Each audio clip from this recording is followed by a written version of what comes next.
This story is about 10 rather close relations of ours who seem to get into almost exactly the same kind of trouble we do.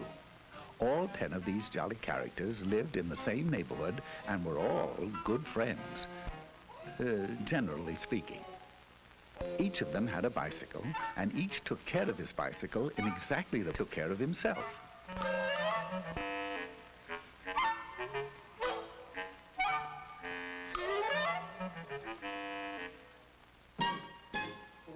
One day they held a group think and decided to have a picnic in a little park just 9 blocks away.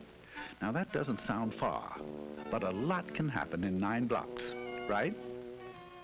Well, sound off out there. I said right? Right. So, they all ran home and made themselves sandwiches. I know that doesn't sound too likely, but of course, human. Then they hurried back, all ready to go. Now, one of the 10 was a rather hungry type. His name was Slim Jim McGupney, and his picnic lunch was what you might call a portable banquet, right? Right.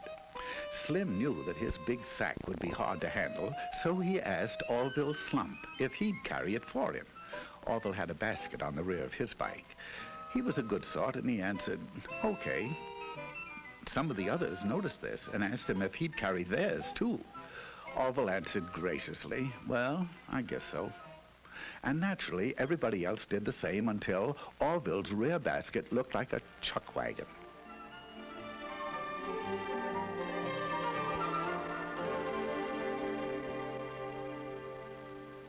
At last, they were ready to go, and at a given signal, they went.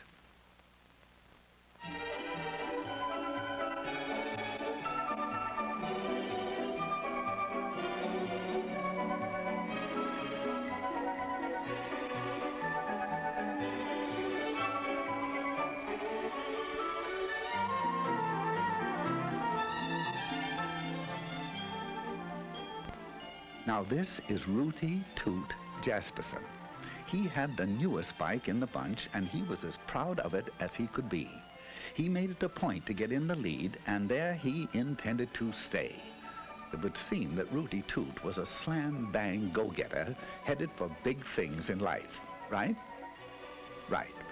But when you have to be first all the time, there are a few things you find you don't have time for. Such things as making hand signals. Oh, he knew very well that bike riders are supposed to signal just like auto drivers. Hand down for slow or stop. Hand up for right turn. Hand straight out for left turn. But pretty soon, he began to feel silly making so many signals to stay out in front. So he skipped one to rest his poor old tired arm. Just one signal, once. At this point, Rooty Toot Jasperson left the party.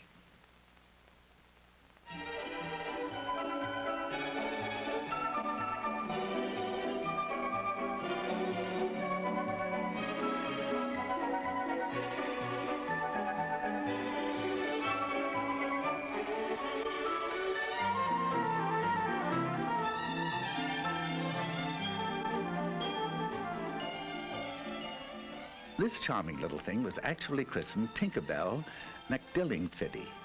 She's a sweet and lovely girl, but she has a rather poor memory. Sometimes she forgets to brush her teeth. Sometimes she leaves homework at home. And sometimes she forgets to look at traffic signals. Now she knows that she should. She knows that she should ride just like auto drivers drive. But she's so busy being happy all the time that her little thoughts tend to wander and... Oh, dear, dear, they're wandering again. Ooh. Here she goes.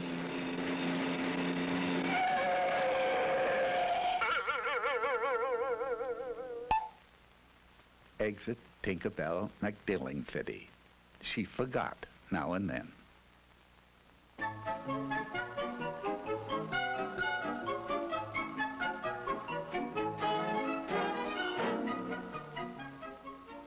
Now, let me introduce Philip Flugel.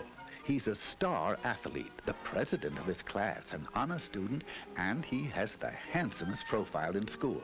Just look at it, will you? Now, Flug, as his friends call him, has one little flaw in his character. He is very easily bored. Right now, he's asking himself why everyone has to go up this side of the street. It's so samey.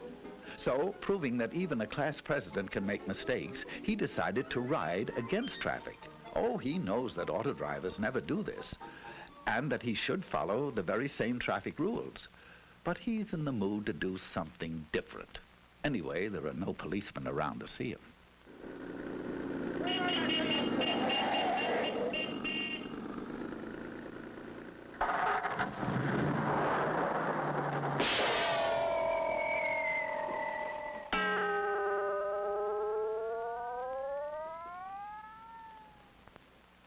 Philip Flugel is no longer bored.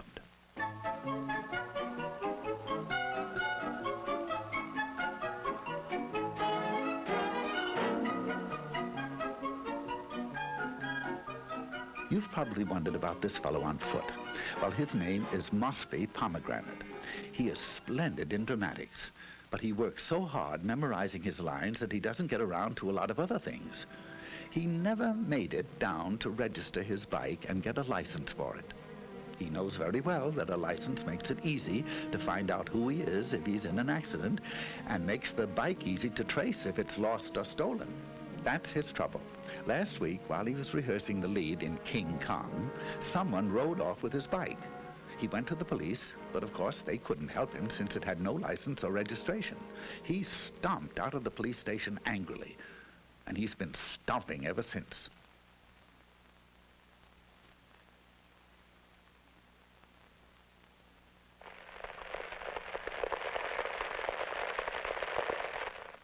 Farewell, Mosby Pomegranate, victim of fallen arches.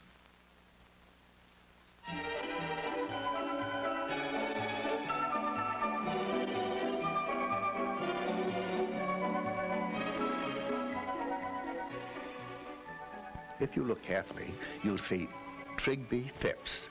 He's the smaller one in Eclipse, trying to make that bike go. His passenger is an old friend of ours, Slim Jim McDuffney. Slim Jim's bike recently collapsed from the effects of his diet, and Trigby, being a nice little fellow, agreed to ride him. Now, he knows that no auto driver would drive with a passenger in his lap. He also knows that you can't see ahead very well with someone on the handlebars, and that you can't control the bike well, and that you can't make signals either. Furthermore, it is tiring. Right? Right.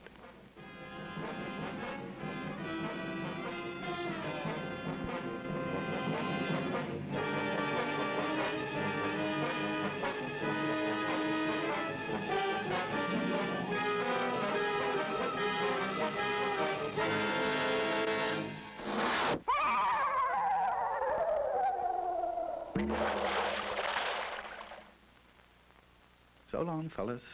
There seems to be a flaw in the buddy system.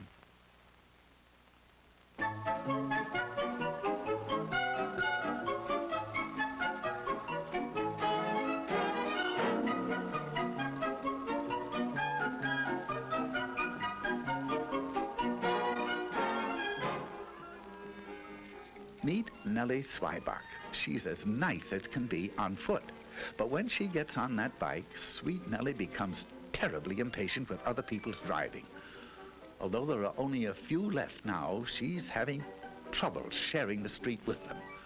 So Nelbert is about to make a decision she'd never make if she weren't angry. There she goes. There she goes. She knows that riding on the sidewalk isn't allowed in her city and many others, and that even where it is, pedestrians always have the right of way. But Nelbert's upset, and she'd like to know just one good reason why she shouldn't take over the sidewalk all to herself.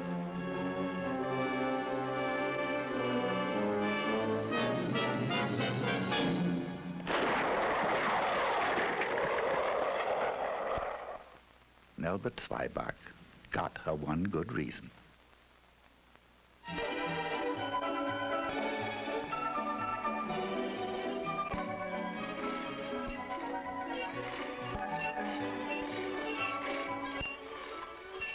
Suppose noise transportation of Filbert Bagel.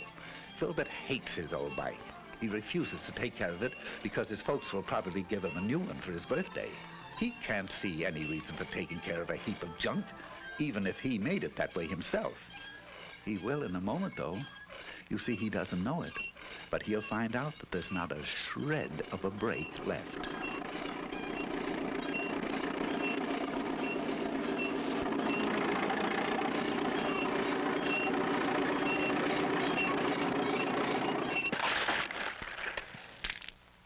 Now, Filbert would be the first to agree that if it's worth riding, it's worth taking care of. Right? Right.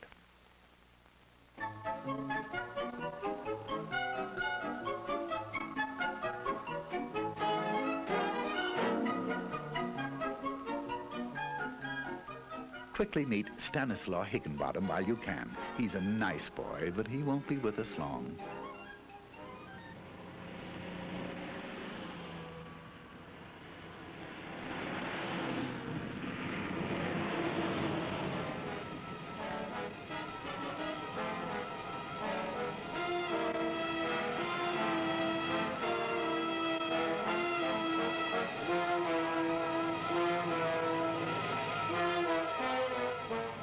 You are now looking straight at Stanislaw Higginbottom. He has neither lights nor reflectors.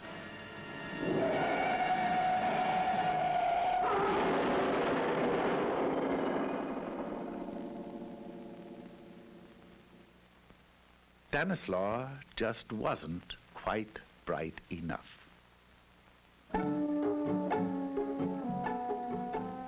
All of which leaves Orville.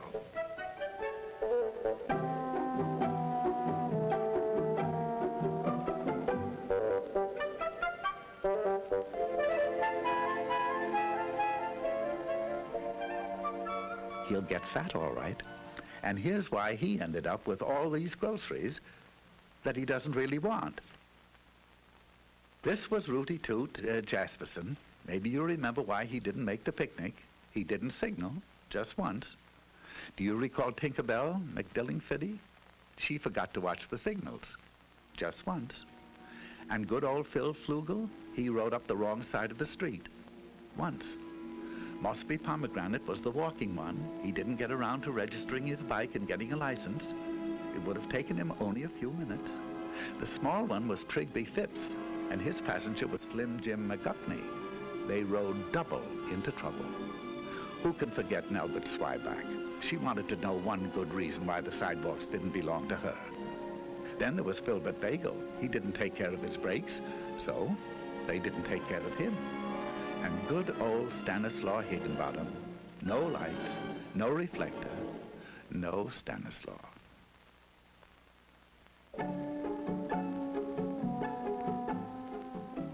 So that's why Orville Slump is picnicking alone today. He watched the signals, he obeyed traffic signs, he made hand signals, he rode alone, he stayed on the right side of the street, got a license, rode just like auto drivers drive, and kept the brakes and all in good condition. And he got fat. Of course, it was very lonely, but not as lonely as this.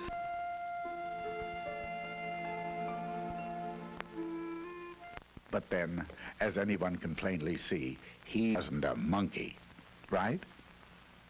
Now, that sounds as if you really mean it, right?